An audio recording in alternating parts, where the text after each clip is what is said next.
ਬੰਦਾ ਕਰੇ ਤੇ ਕੀ ਨਹੀਂ ਕਰ ਸਕਦਾ।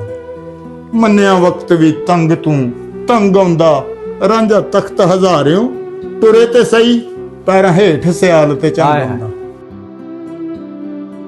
क्यों अलामा साहब ने क्या उलुल ज़माने दानिशमंद जब करने पे आते हैं पहाड़ों से गुजरते हैं समंदर फांद जाते हैं।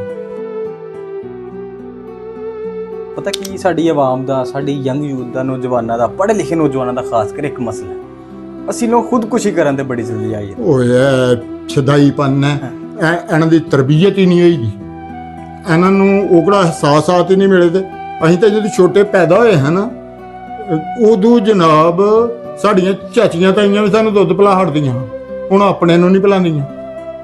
ਉਸ ਜ਼ਮਾਨੇ 'ਚ ਭਾਜੀ ਕਿਹੜੀ ਚੀਜ਼ ਗਲਤ ਆ ਕਿ ਨਹੀਂ ਪਿਲਾਉਂਦੀਆਂ? ਚਾਚੀਆਂ ਤਾਈਆਂ ਤੱਕ ਸਾਨੂੰ ਮਹੱਲੇ 'ਚ ਬੁੱਢੀ ਦੁੱਧ ਪਿਲਾ ਹਟਦੀ ਹੀ ਜਾਂਦੀ ਉਸ ਜ਼ਮਾਨੇ ਦੇ ਲੋਕ। ਔਰ ਉਦੋਂ ਜਿਹੜੇ ਅਹਿਸਾਸਾਤ ਅਸੀਂ ਦੇਖੇ ਦੇ ਨੇ ਨਾ, ਇਹ ਜਿਉਂ-ਜਿਉਂ ਕਮਰਸ਼ਲ ਹੁੰਦਾ ਗਿਆ, ਜਿਉਂ-ਜਿਉਂ ਜਨਾਬ ਇਕੱਠਾ ਹੁੰਦਿਆਂ ਐਸ ਨਹਿਜ ਤੱਕ ਚਲਾ ਗਿਆ ਕਿ ਅਦੇ ਪੂਰੀ ਦੁਨੀਆ ਤੇ ਵਰਲਡ ਨਾਲ ਰਾਬਤੇ ਨੇ, ਆਪਣੇ ਕਰੀਬ ਵਾਲੇ ਵਾਸਤੇ ਟਾਈਮ ਹੀ ਨਹੀਂ।